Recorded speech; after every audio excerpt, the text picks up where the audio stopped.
Esperamos unos minutos que vayan entrando un poco en silencio y después yo hago la presentación, Gonza. Perfecto. Bueno. Ahí viene la gente.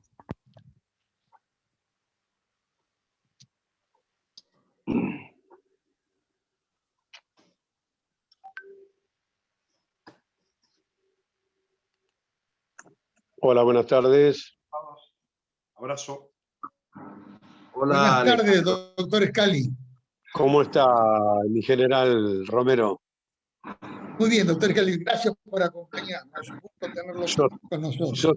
Yo estoy muy tranquilo, en una reposera especial que la entré en el living para estar muy, muy tranquilo.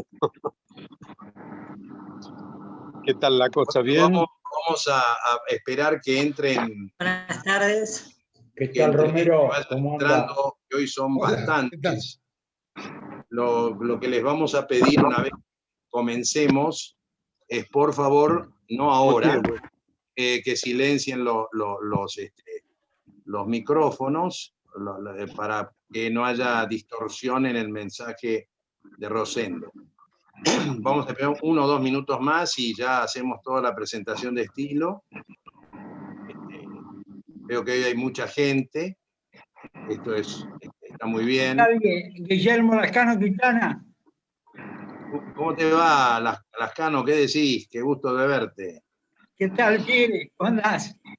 Bien, ¿y tú? Ahí está el general Perín, también un gran rockista. General Romero, buenas tardes. Hola, saludos a todos en general. ¿Qué tal? Bien, bien. Desde La Plata. Guillermo, gusto verte, Guillermo Lascano. Bueno, a ver, ¿entraron todos, Alberto? ¿Ya entraron? Sí, Guillermo, ya están toda la gente dentro. Hay 94 por ahora, posiblemente entren algunos más. Bueno, de todas maneras, arrancamos como tratamos de ser puntuales siempre. Yo soy Guillermo Misraji, que uno de los fundadores de Profesores Republicanos, y les doy la bienvenida, como lo hacemos siempre en nuestras reuniones que vamos tratando de realizar más de una por mes. Este mes hemos tenido una más, y vamos a tener con Claudio Fantini la semana que viene una que va a ser muy interesante, que ya Claudio nos ha confirmado, así que ustedes todos se van a ir enterando.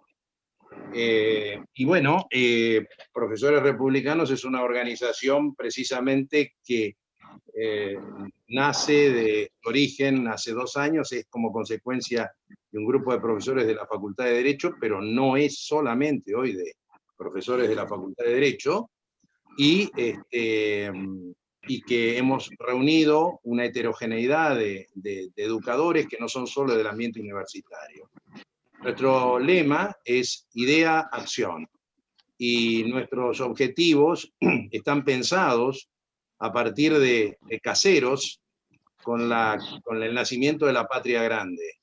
Y a partir de allí consideramos que se hace la nación argentina, y justamente uno de los grandes hacedores de esa nación, que es diferente a Estado, tenemos que diferenciar Estado de nación, es justamente Julio Argentino Roca. Hoy es un lujo tenerlo a Rosendo acá, realmente una persona maravillosa desde todo punto de vista. Rosendo es amigo de todos nosotros hace años, y como yo le decía hace unos minutos, soy muy amigo de la familia de su esposa, de Marita Carballo, de los Carballo, una maravillosa familia, así que Rosendo ha sabido elegir también ahí, ¿no? Realmente un gusto haberlo visto a Marita después de tantos años. Abogado de la Universidad Católica Argentina, analista político, periodista e historiador. Yo lo resalto siempre como historiador, miembro de la Academia Argentina de la Historia, del CARI, ustedes lo conocen muy bien, fue premio CONEX también. ¿La Sara? En materia de... ¿Se empezó el Zoom? Sí, empezó, pero todavía no empezó a hablar. Les pediríamos que silencien los micrófonos si son tan amables.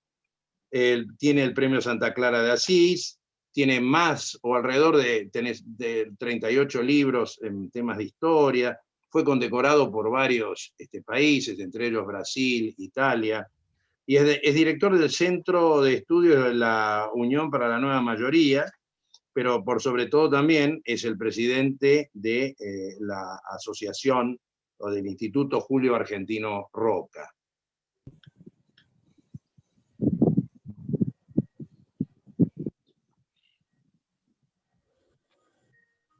Está Guillermo, silenciado, Guillermo. Perdón, estás muteado, Guillermo. Se ha silenciado solo. Quiero, antes de pasarle el sabor a Rosendo, como decía recién, quiero recordar unas pequeñas frases, porque justamente, qué casualidad, en la imagen que yo tengo, del lado izquierdo a Rosendo está Alejandro Fotheringham, que precisamente es a quien yo me quiero referir por algo que Rosendo escribió en un artículo sobre evocación de Curupaití. Él decía en ese artículo, Rosendo, es un artículo publicado en la Academia de Historia, ya por el año 2004 más o menos, que además el general Fotheringham, que en ese entonces era teniente, había dicho que el clarín que escuchó sonar, él lo había dicho en un libro, Reminiscencias de la Frontera, que el clarín que escuchó sonar en la batalla, en la gesta de Curupaití, fue el que con mayor profundidad oyó en toda su historia, por profundidad y vibración, el más emocionante. Y esto no es casual, porque si Rosendo explica después que ese trompa de órdenes que estaba tocando la carga era el mismo que había tenido el general San Martín en Maipú, Alejandro. Entonces, esto que le había sorprendido a tu tatarabuelo, no era poca cosa, porque como dice Rosendo, Mitre esto lo había tenido en cuenta y que era bastante caro para él el significado histórico y especial que tenía ese trompa, que luego se oye en Curupaití, en la gesta de Curupaití. Esto lo traía porque dije, me pareció interesante, estamos hablando de Roca, lo tenemos en Profesores Republicanos a Alejandro Fotheringham, y bueno, quería unir un poquito esto. Nada más, las preguntas van a ser de la siguiente manera. Rosendo va a hablar más o menos media hora, él nos ha pedido que él quiere hablar.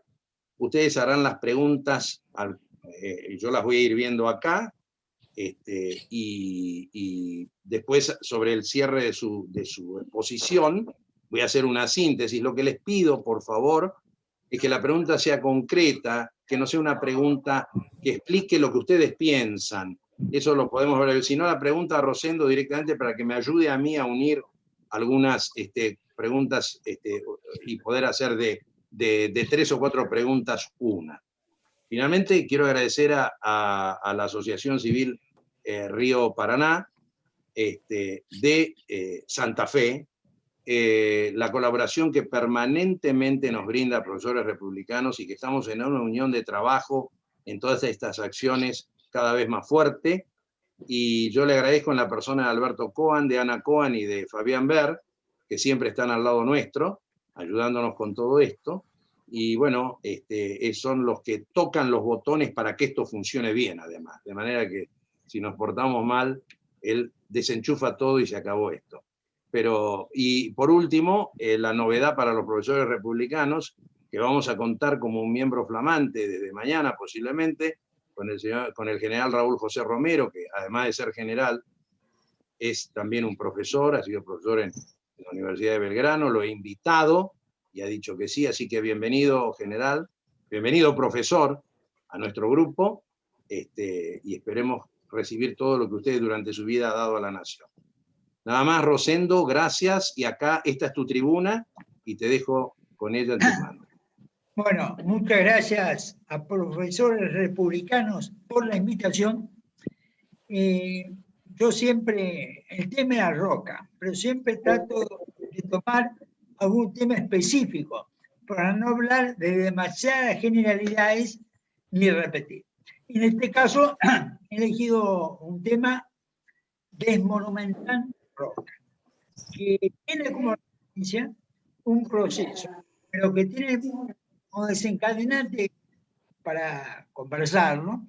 Que han retirado el monumento de roca en Río Gallegos, la capital de Santa Cruz, fue removido, ¿no es cierto? Después, en todo caso, les vamos a mandar a profesores la foto de todo el episodio, que es bastante impactante. Si yo lo tomo circunstancialmente lo que ha pasado, bueno, el intendente aprovechó, ¿no es cierto?, las fiestas para producir el retiro del monumento. Son esos momentos que uno cree que hace algo que nadie lo va a registrar en este momento. Pero en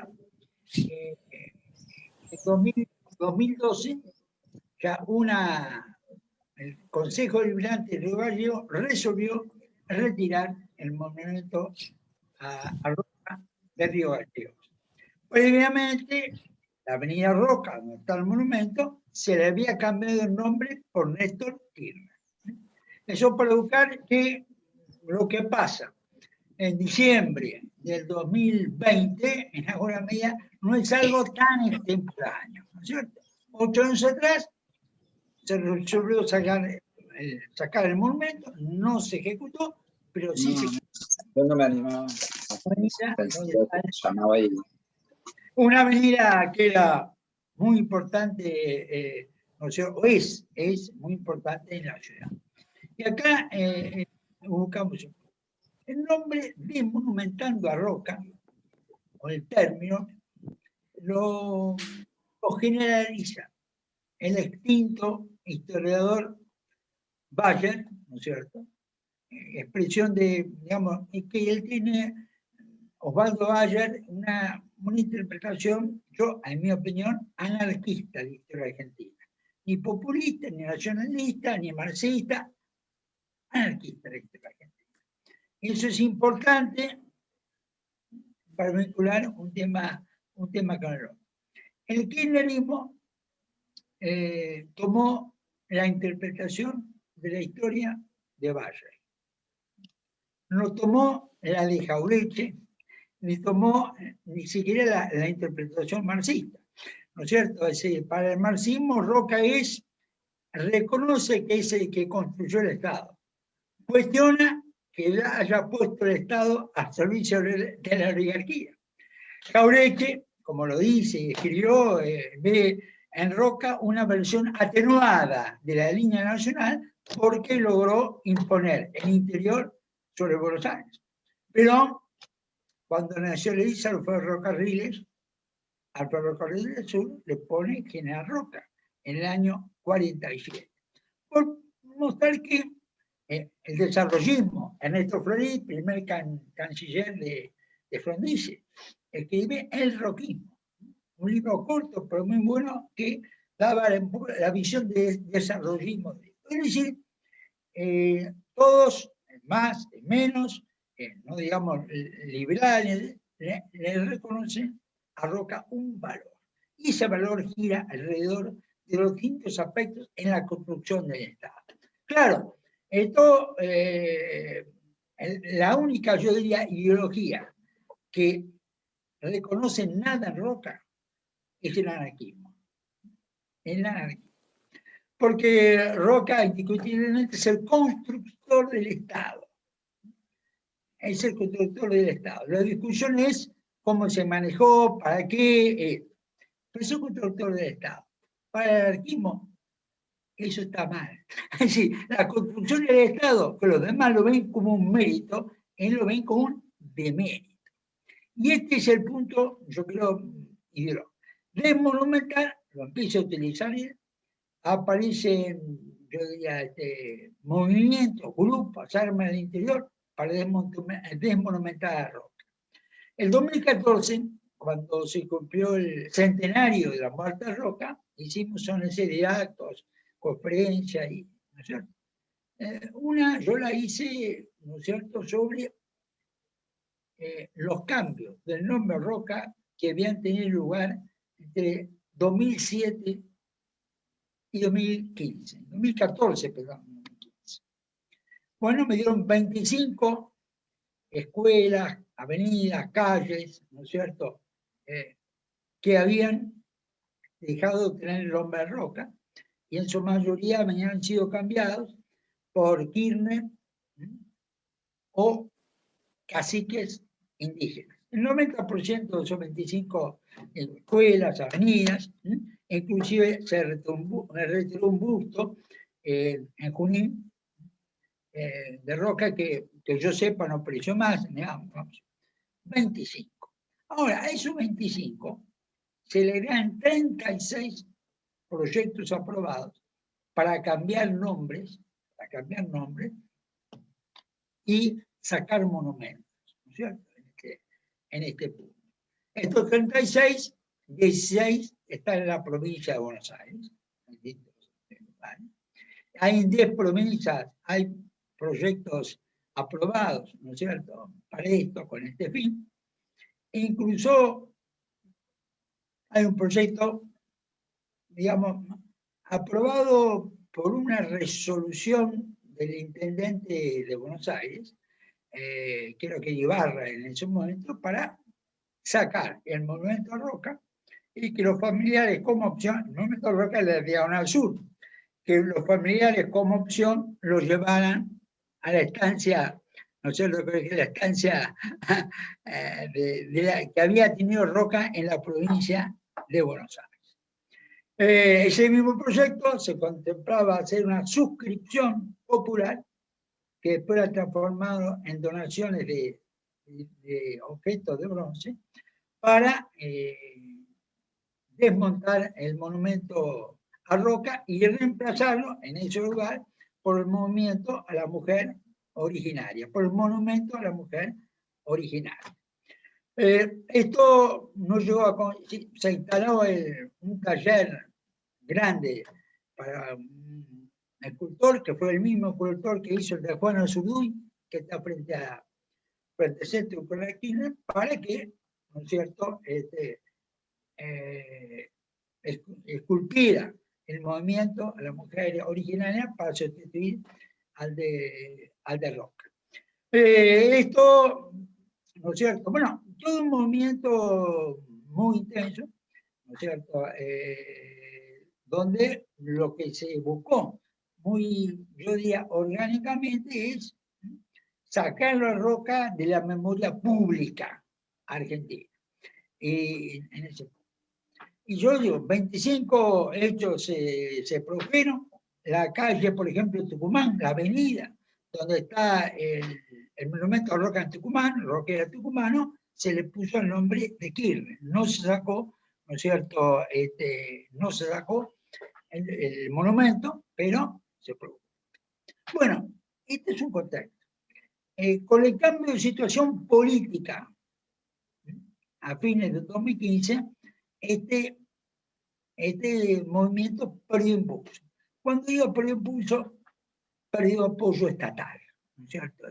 Perdió apoyo estatal.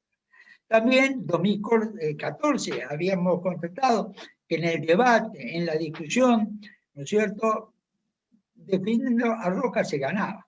A Roca había sido transformado en la bestia negra de la interpretación de la historia anarquista asumida por el kirchnerismo en cuanto se planteaba temas sensibles. Bueno, pero Roca sancionó la ley 1420 de obligación de educación obligatoria, gratuita, laica, etcétera, etcétera. Se producía una sorpresa, ¿no es cierto? Una sorpresa que Roca pudiera haber hecho. Entonces, yo ya allí vi un clima hacia el final del periodo kirchnerista anterior, de que se había logrado establecer que las cosas no habían sido tan así, que no era tan bestia negra Roca como decían, como parecía, y con varios de los que están acá, muchos que habían participado en esos actos, compartían esa percepción, ¿no es cierto?, de que algo se había logrado.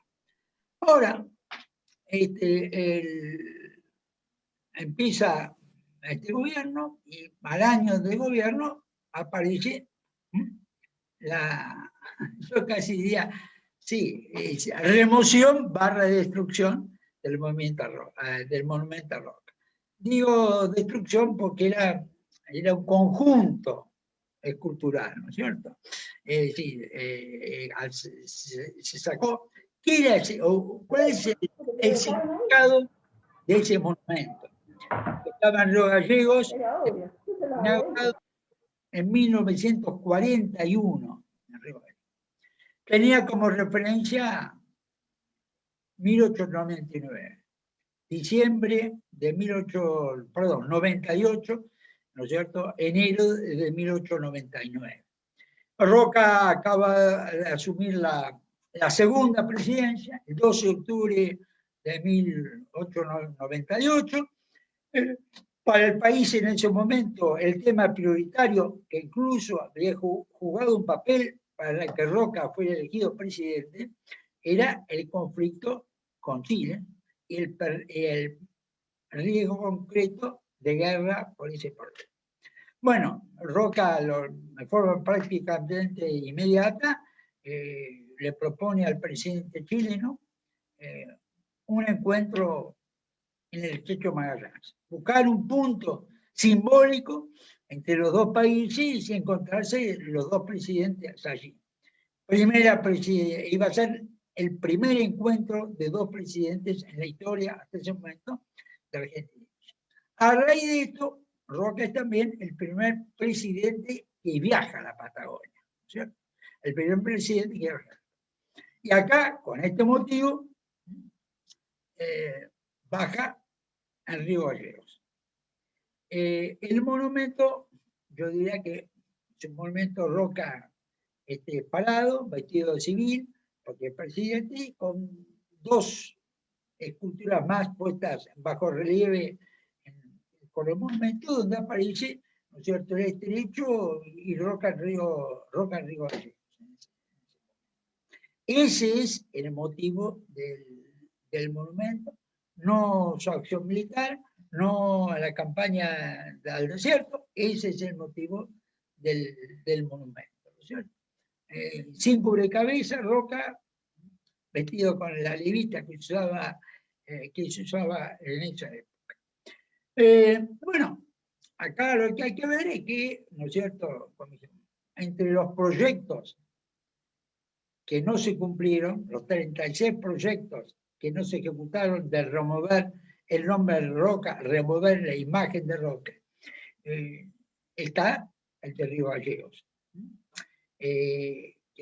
Como dije, en 2008 se dispuso removerlo y no se ejecutó.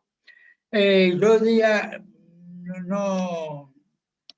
la remoción del monumento se produjo tratando de que nadie se enterara, no asumiendo la disposición anterior en ese momento.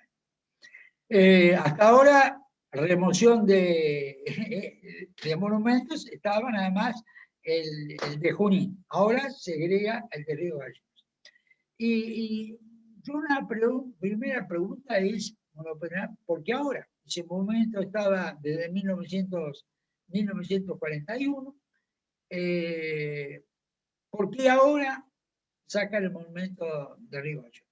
La respuesta que dio el gobierno, sobre todo el intendente de Río Gallegos, fueron variando con los días, cuando enfrentó una cierta resistencia, ¿no es cierto?, que no esperaba que se produjese. Primero no hizo alusión, ¿no es cierto?, perdón, desde 2012 la disposición que sacaba el documento, no 2008, 2012.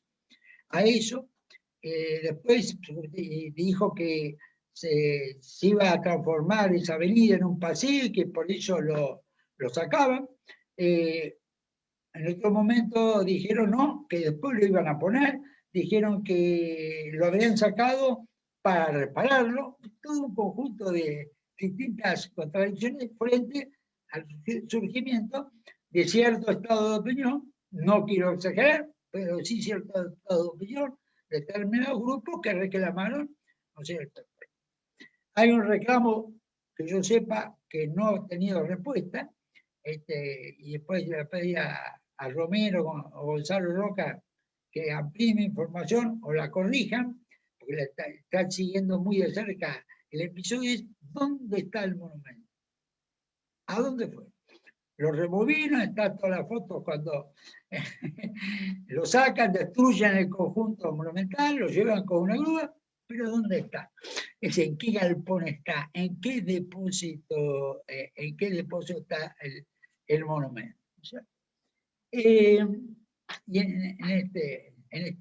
Ahora, yo creo que hay algo que se llama, fue muy claro, del 2007 a 2015, esta tendencia a desmonumentar a Roca, es claro que esa perdió impulso.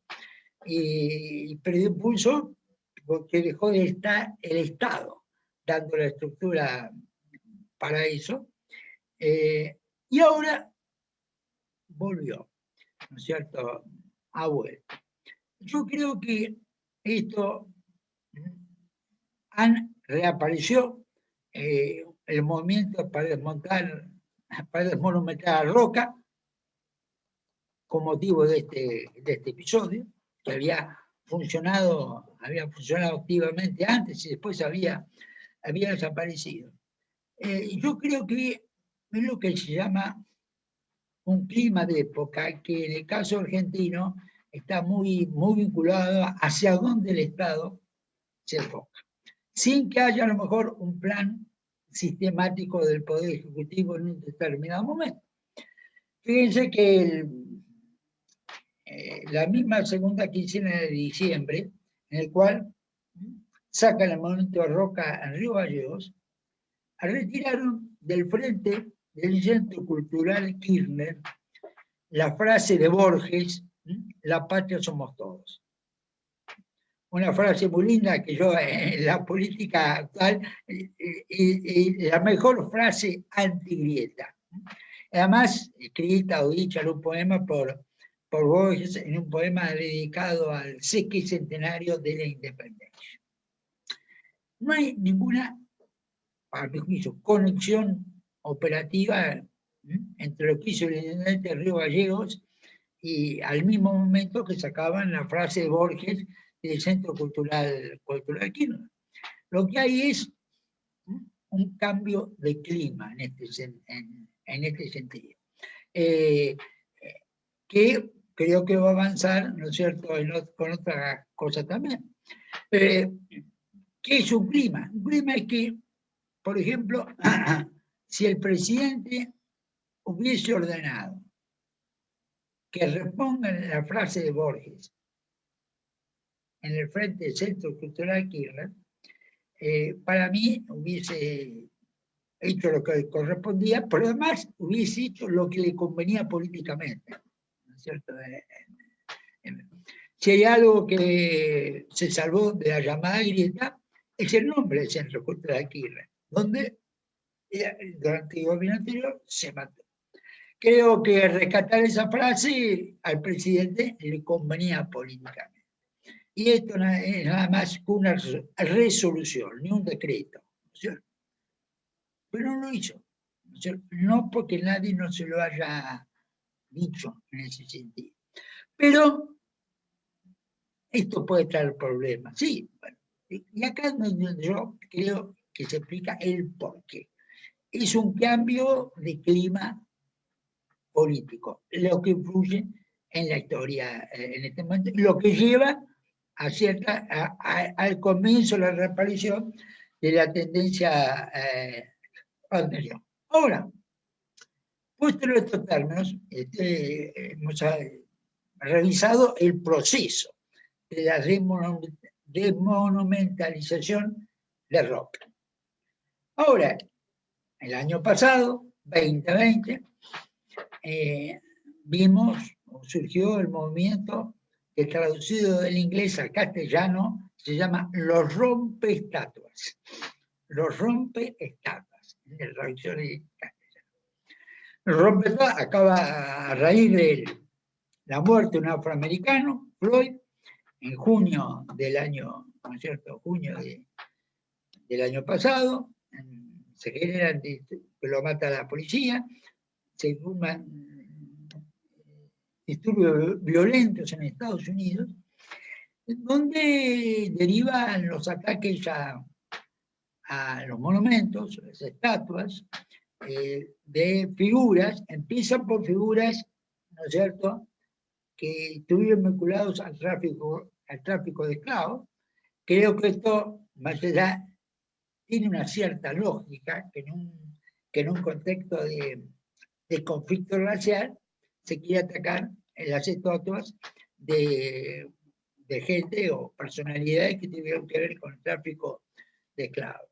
Ahora, todo también es particular. Nadie se le ocurrió tocar en Estados Unidos ninguna estatua de Washington. Y al momento de morir era propietario de 84 esclavos. Esto no es ningún secreto, ¿sí? Es decir, hasta ahí Washington se salvó. Lógicamente, las estatuas de los generales confederados de la Guerra Civil. Ahora, cuando esto pasa a Europa, ¿cierto? Cuando pasa a Europa, y pasa hoy en día inmediatamente, esto fue también, fue un movimiento de los rompeestatuas, intenso, corto en el tiempo, fue como una llamarada que creció y después se apagó. También hubo, ¿no es cierto?, sobre todo los pasados con un pasado colonial más intenso, el Reino Unido, Francia, Bélgica y Holanda, mucho menos en España, Portugal, Italia, los países que tuvieron su pasado colonial y muy intenso, pero en acá no funcionó. Es un problema que tiene distinta densidad cultural. Sí, Francia, Gran Bretaña, Bélgica y Holanda. Más intenso. Bueno, pero hoy vimos el ataque al monumento Churchill. Querían destruir las estatuas del Churchill, pero Churchill no tuvo nada que ver con la esclavitud, ni su familia fue dueña de esclavos, etc. Porque era defensor del imperio. Defensor del imperio. Es decir, todo este movimiento en Europa ya perdió la lógica. Un mes antes de que quisieran tirar la estatua de Churchill, inclusive en Londres, que Johnson dijo, no, esto no lo voy a permitir, fueron los 80 años de que Churchill le dio el respaldo a De Gaulle para que De Gaulle liderara la recuperación de Francia, los 70 años, sí. 80, perdón, 41-21. El papel de Churchill en la Segunda Guerra Mundial parecía inexistente. Su decisión para combatir al nazismo y vencerlo parecía un disvalor, no tenía el menor sentido, ¿no es cierto? Y eso mostró. Ahora, yo creo que no es que esto, ¿no es cierto?, que esto esté vinculado a una organización mundial. Yo creo que esto es vinculado, porque esto también ha sido muy clara en Europa con los grupos anarquistas. Los grupos anarquistas han ganado terreno en Europa con la antiglobalización. Y por este lado, yo puedo explicar lo que para mí es una sinrazón. Roca, el monumento a Roca en la Argentina, la estatua de Churchill en Londres, porque hay una representación del Estado en esas figuras. Bueno, volviendo a la Argentina, para terminar mi comentario, ¿no es cierto?, en este punto, creo que estos son, tanto lo que pasó con los rompeestatuas o los desmonumentizadores de Argentina de Roca, es decir, hay un punto común que es, para mí, la mentalidad anarquista, pero que, ¿no es cierto?, a su vez se da en un momento de crisis cultural. Más que crisis ideológica, crisis cultural, ¿no es cierto? Y lo que pasó en el Parlamento de Estados Unidos, desde mi punto de vista, es más un tema de contracultura que un tema ideológico. Y en estos casos lo que tenemos son, yo diría, actitud de contracultura. Lo que está en el medio es la cultura, más que la economía, otro tipo de cuestión o análisis en este. Bueno, para terminar, yo creo que va a pasar con el monumento a Roca, que es el primer monumento a Roca, y el de Buenos Aires hubo un proyecto para sacarlo y que nunca se ejecutó, aunque tuvo principio de ejecución, la escultura que lo iba a reemplazar. El Centro Cívico de Bariloche es otro monumento ecuestre de Roca, siempre hubo proyectos para sacarlo, proyectos para destruirlo, constantemente, ¿no es cierto? El monumento está pintado con consigna que con bastante paciencia se saca, pero el monumento no se saca. El monumento a Roca en Tucumán, que está, ¿no es cierto?, también de uniforme, estos tres están de uniforme, está parado Roca, ¿no es cierto?, en el parque, frente a un parque, ese tampoco se sacó, o sea, se cambió el nombre de la avenida que pasó a llamarse Quilmes.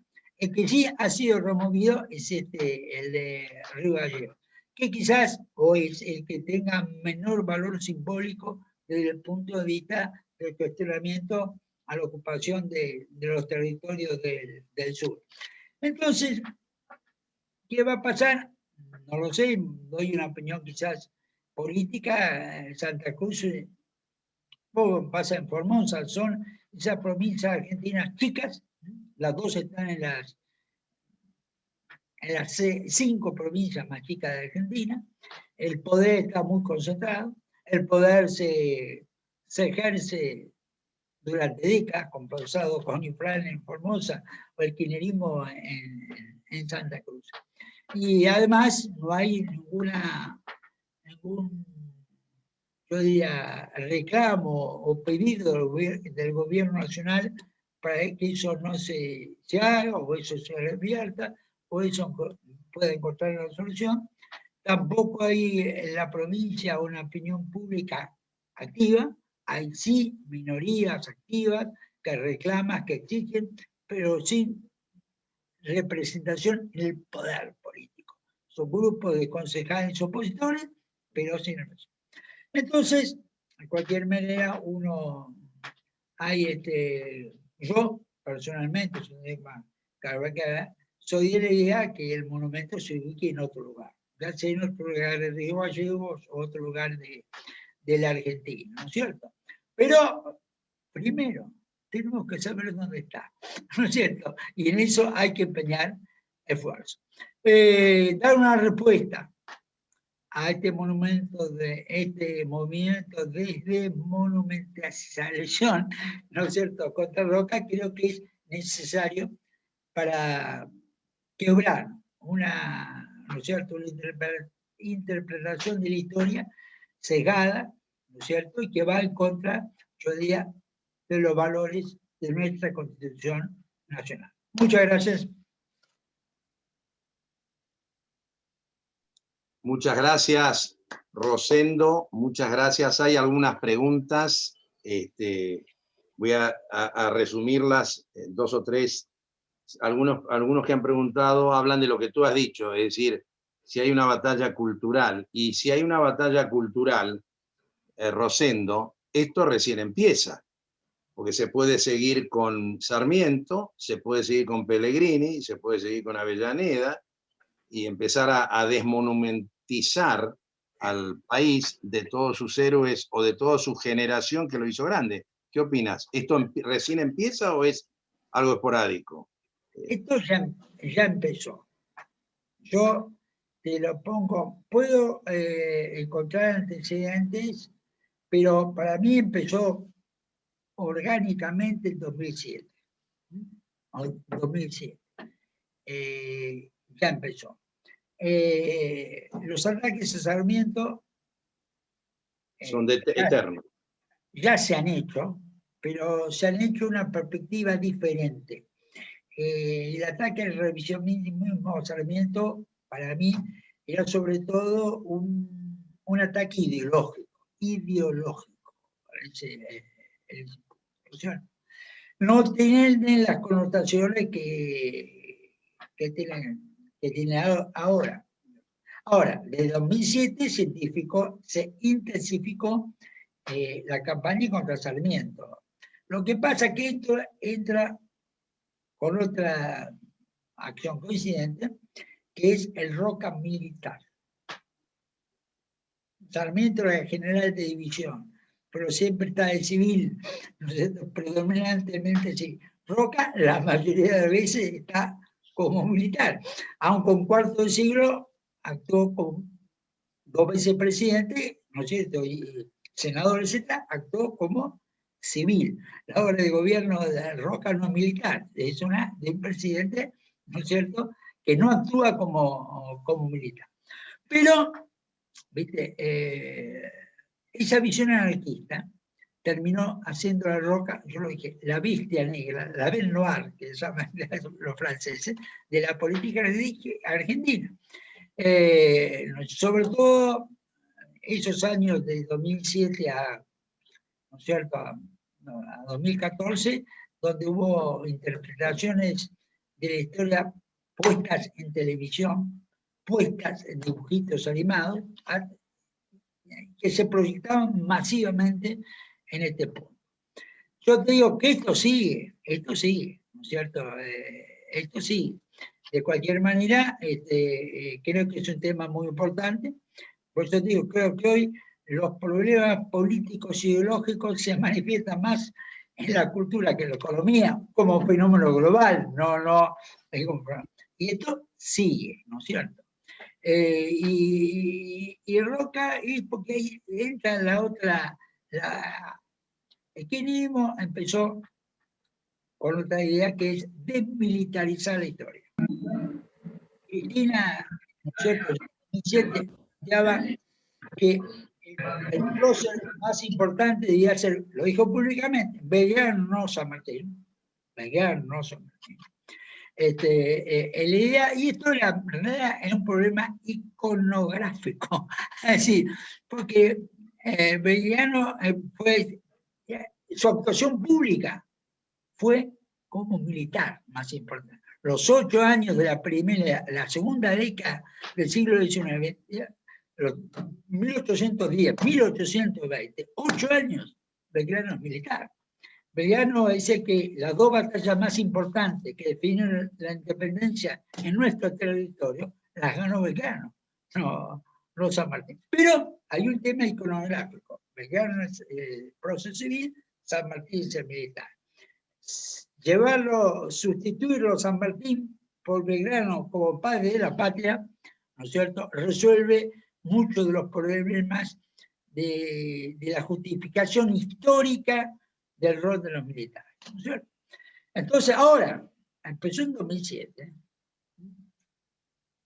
al 2009, hoy, ¿no es cierto?, de hoy, ya en esos años, por los encuentros de opinión, vieron que a San Martín, como dirían, en el barrio no hay coquel darle, es como la mamá. Es decir, San Martín, pese a toda la teoría, es algo que, como Gardel diría, es decir, que está muy hacendado, ¿no es cierto? Los granaderos siguen teniendo un valor simbólico muy importante. Y ahí, cuando viene el centenario, en esto hay un cambio, que vengan los granaderos. Aceptemos lo de San Martín, absolvamos a San Martín, ¿no es cierto? Y demos una interpretación, como hay películas, todo, populista de San Martín, porque no se lo puede destruir, ¿no es cierto? Pues, un tema muy interesante para agregar esto es el cambio de la simbología y de los billetes. Cosa que fue la primera vez que sucedió ahí sí, en esa dimensión. Los billetes hubo una sustitución de figuras, inclusive cuando uno ve los detalles, para mí son interesantes. El San Martín O'Higgins fue reemplazado por los líderes de la Patria Grande. Se fue el abrazo Maipú y vino San Martín, Artigas, Bolívar y O'Higgins en un conjunto, digamos. Eso es un cambio. Belgrano también, a Belgrano se lo junta con Juan Azurduy en el billete, que antes estaba vinculado a la creación de la bandera. Sarmiento fue más drástico, ¿no es cierto? Porque se lo cambió por el Gaucho Rivero. Directamente se fue del billete. Roca pasó lo mismo, ¿no es cierto? Se fue, vino Evita y después Madre de Plaza de Mayo. Ahora, que por la imposibilidad de emitir, Roca sigue siendo usado porque hay problemas para emitir, con importar dinero, no sé. Pero Rosas inclusive, el de Rosas se cambia, en la nueva edición se la saca Manuelita, porque ablandaba la imagen. Bueno, esto basta poner los billetes, pero esto, por ejemplo, Perón no lo hizo. Perón, lo de los ferrocarriles, es importante porque él, los ferrocarriles, puso San Martín, Belgrano, Sarmiento, Mitre, Urquiza y Roca. Es decir, asumió en un acto, la historia tradicional o fundacional de la Argentina completa y con un hecho muy concreto en ese sentido. Esto ya para mí fue más profundo. Entonces lo que vos decís, sí, yo creo que esto va a continuar, probablemente acompañado de un momento del mundo política, culturalmente, ideológicamente, confuso y contradictorio, pero es donde no hay que perder el norte, la orientación, ¿no es cierto? Y actuar para defender, para llevarlo a la actualidad, una interpretación de la historia coherente, no digo con el espíritu, con la letra de la Constitución Nacional. Sí, y además, fíjate que hay varias preguntas que están relacionadas con esa acusación del genocidio y de la cuestión indígena. Y si vos te pones a mirar y comparás la campaña del desierto de Rosas de 1833, en donde en el campo de batalla creo que hubo 3.200 indígenas muertos, y comparar lo de Roca, que va a la campaña con 800 y pico de indios de su lado, como parte de su ejército, derrota a 1.300 y pico de indios, lleva cautivos. Es muy diferente eso de pensar que Roca apuntó a este otro relato del genocidio, ¿no? Porque esto es lo que también se vende, digamos, no, acá otra cosa que va unida, dice ahí Lascano, si son grupos minoritarios con un plan organizado. Yo no creo que sean minoritarios ni esporádicos. Esto es un plan, me parece, Rosendo, de largo aliento, ¿no? Pensado, y hay mucho Laclau acá, ¿no? Hay mucho Laclau. Sí, yo creo que Osvaldo Bayer jugó un rol bastante importante en los comienzos del kirchnerismo para imponer esta visión de la historia, que contradice a Bernardo Ramos, contradice a Jauregui, es decir, él falleció y eso hizo perder cierto impulso y cierta organicidad. Creo que él sí tenía un plan, ¿no es cierto? Ahora, yo también tengo que decir, hay grupos, y lo que son, esto minoritario, mayoritario. Yo creo que el problema con esto, en un grupo de profesores, es que la mayoría de los argentinos pasa en todo el mundo. La única noción que adquieren de historia argentina es en la escuela. En alguna medida en contenido de televisión y de redes sociales, pero en menor medida. Entonces, lo que se enseña en la escuela juega un papel muy importante desde esta perspectiva. Muy importante, pues lo único. Ahora, yo digo lo siguiente, yo lo que creo que en esto podrán decir que la mayoría de los chicos salió al final con muy poca noción de historia, pero yo creo que lo que hay que ver, lo que habría que tratar de profundizar, es en los jóvenes con vocación por lo público, cuánto esto ha penetrado o no. Jóvenes con vocación por lo público. Y acá, durante estos años, probablemente ha quedado, no mayoritaria, pero aquellos que les interesa esta cosa, han recibido en muchos casos un adoctrinamiento en este punto. Yo diría que más que la mayoría me preocupa en el futuro ese tema, ¿no es cierto? La interpretación de la historia que queda en los jóvenes con vocación por lo público. Hay una pregunta muy concreta, y ya vamos a ir unos minutos cerrando, pero hay una pregunta muy concreta que dice, Rosendo, en su opinión, ¿quiénes son los 2 o 3 principales conductores intelectuales del 2007 de esta campaña de confusión histórica? Mira, yo diría que sí, Bayer era uno que él sí lo tenía organizado y escrito, ¿no es cierto? Sí, en ese punto. Y además se caracterizaba como anarquista. Pero yo dije hoy, alguien que está en tenía Tristán Bauer, el secretario de Cultura. Sí, señor. O ministro de Cultura, perdón. ¿Cierto? Tiene una visión menos orgánica, pero tiene un empuje, ¿no es cierto? Está en esa orientación. Ahora, después viene, cuidado, todo entra a cruzarse esto con el tema de las organizaciones de derechos humanos.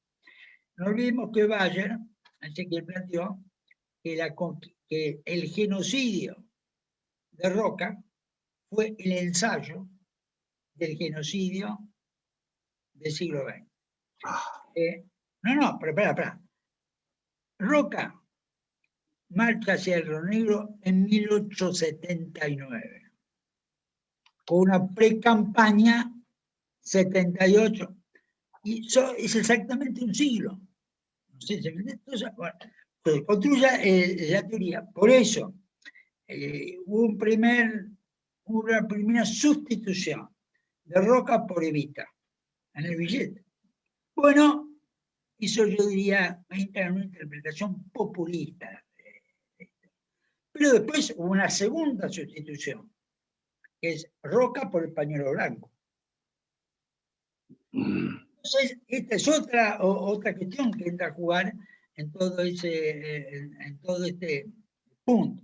Por otra parte, hay, y todo esto lo que necesita son una respuesta, primero intelectual y segundo política. ¿No? Bien. Hay un paralelismo con Churchill, Rosendo. Fíjate que Roca recibe los despachos de general cuando tenía 31 años. Era un pibe. Era un pibe. No en esa época, pero hoy, creo que fue en la batalla de Santa Rosa, ¿no? Sí, Mendoza. Y Churchill también fue no sé si fue general a los 20 y pico, ¿no? ¿Qué paralelismo, ¿no? Mirá, bueno, ahí son figuras que fueron líderes, pero con personalidades muy distintas. Bien. Churchill era un maestro de la elocuencia. Roca era un maestro del silencio. Como líderes políticos. Churchill tuvo una breve carrera militar. Creo que se fue siendo capitán o teniente del ejército para dedicarse a la política, ¿no es cierto? Fue una carrera corta, muy bien publicitada por él, ¿no es cierto? Porque escribía, bueno, no quiero desviarme del tema de Churchill. Yo sé que la primera guerra en que está Churchill es en Cuba. Es en Cuba. En 1895, ¿no es cierto? Churchill se recibe el colegio militar inglés, y le dice a la madre, que era mujer de mucha influencia, el padre ya había muerto, quiero ir a una guerra. Entonces, la madre va, lo ve al ministro de guerra, que lo consigue, digo, mi hijo quiere ir a una guerra. Entonces agarra el mapa y dice, y bueno, Cuba va a ser una guerra no demasiado peligrosa, la guerra entre los españoles, los independentistas. Entonces la madre dice, sí, pero quiere ir con un amigo, ¿no es cierto? Es decir, bueno, el ministro le puso, y fueron de observadores, ahí están los 5 primeros artículos que escriben los diarios Churchill sobre la guerra en Cuba, lo que él ve y todo. Pero, ¿qué digo? Churchill se arma con una... pero se han dicho lo que dice un gran biógrafo de él. Churchill nació en el momento indicado, en el país indicado y en el sector social indicado para ese país en ese momento. País indicado, Gran Bretaña era la primera potencia del mundo, en el momento indicado, 1874, es cuando vamos al país de Inglaterra, y en el sector social indicado, porque el poder se manejaba dentro de un grupo al cual él pertenecía. Roca tuvo que, aunque fuera sobrino de un vicepresidente, tuvo que hacerse mucho más solo en ese momento. Pero yo creo que son 2 figuras centrales. Churchill para Inglaterra y Roca en los centros de Argentina, que los dos tenían una gran capacidad de manejar 2 esferas que en aquel momento eran muy importantes, la política y lo militar. La política y lo militar. ¿No sé? Y eso, los dos manejaban muy bien las 2 esferas. Es que importante eso que decís, porque es verdad, Roca encontró un país que no estaba estructurado como la Inglaterra de Churchill. La Inglaterra de Churchill ya estaba armada, estaba casi lanzada al mundo moderno. Fíjate que lo que Roca tiene que construir, que le decía a Gonzalo el otro día en una charla telefónica, Roca tuvo que construir una nación, que no es lo mismo que un Estado. Roca es el creador de la nación moderna argentina. Bueno, yo tengo que ser Churchill le tocó, más que expandir Gran Bretaña, defender la posición de Gran Bretaña. Exacto. Más que expandir. Sí, y él lo mantiene, logra mantener el imperio británico. Él se va, se pierde la India. Es decir, no digo que no se hubiera perdido igual, sino que él, el rol es muy claro, es decir, defender, sostener. Como vos muy bien decís, el rol de Roca fue construir. Si bien no hay un Urquiza, Mitre, Sarmiento, Avellaneda, hay un proceso evolutivo, la organización del Estado como tal, el que la tiene en su cabeza es Roca, ¿no es cierto? El ejemplo más claro es la educación.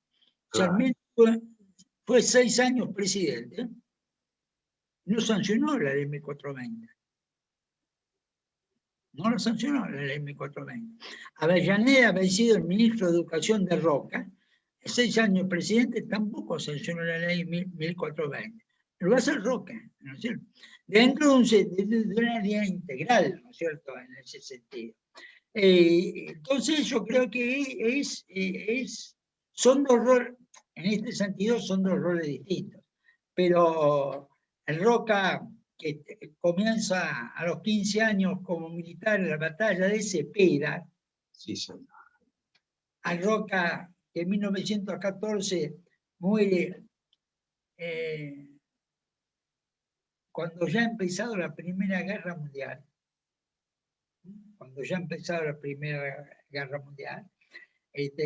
Tenemos todos los avances del mundo moderno, el avión, el tren, ¿no es cierto?, el ferrocarril, la luz, son 2 mundos totalmente diferentes que lo que sean, y en particular en la Argentina. Sí, realmente sí, sí. Y es muy poca gente sabe que Roca, con una visión enorme, es el que abre las relaciones con Japón. ¿sí? O sea, nadie se le había ocurrido, era una creciente perfeccionamiento del servicio exterior que hizo Y Roca. yo te diría un tema que a mí se me gusta, la Argentina en 1904, en la segunda presidencia de Roca, casualmente, febrero de 1904, es el primer país que tiene una presencia soberana en la Antártida. Claro, En la Antártida. El segundo país es el Reino Unido en 1940. mirá vos, cuánto Y tiempo. lo hace el Reino Unido no por la Antártida, sino por la guerra. Entonces, asegurarse que la flota alemana no llegara a ubicarse ahí. Es decir, Roca tenía una idea, una concepción del espacio, del territorio, más del espacio que del territorio, ¿no es cierto? Aunque el mar también es territorio desde mi punto de vista. Pero era muy claro, ocupar la Antártida en ese momento no tenía sentido para nadie, salvo para Argentina. Sí, Los demás venían y exploraban, y se iban. Pero el único país que decide poner su bandera, ¿no es cierto?, en la Antártida es la Argentina. Y Roca, en este sentido del territorio, tenía una visión, creo que sin lugar a dudas, en este sentido, fue el que tuvo más visión y más concreción. sin duda. Bueno, hay un cúmulo de felicitaciones, hay un cúmulo de reconocimientos a esta charla. Realmente yo me sumo a ellos, Rosendo, como parte de profesores republicanos, a Gonzalo también, al general Raúl José Romero, que han ayudado a que esto se pueda concretar.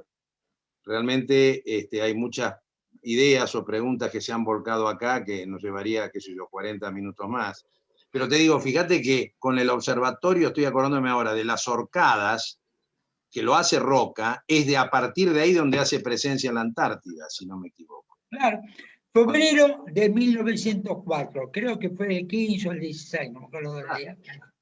Pues sí, y la vos sabés que, 2 minutos, lo quiero tomar, Matías. Dale, dale, dale. Bueno, Roca firma el decreto en enero que acepta, compramos una instalación privada inglesa que habría ahí, de un escocés que se llamaba Scott. Bueno, y Roca le pide, bueno, que estaba, ¿no es cierto?, nuestro buque antártico de la época estaba en reparaciones, la Corvette Uruguay, que como tiene que buscar otra cosa, que vaya hasta la Antártida llevando los argentinos que se van a quedar. Eran 6 empleados del Ministerio de Agricultura, porque habían ubicado, y la orden que tenían, la primera orden, es escribir una carta, cada uno, al gobierno y a la familia, para que el escocés la trajera a Buenos Aires y que tuviera el matasello y la estampilla del Estado argentino. A los efectos de dar con ese primer hecho un sentido, un significado de la presencia del Estado argentino.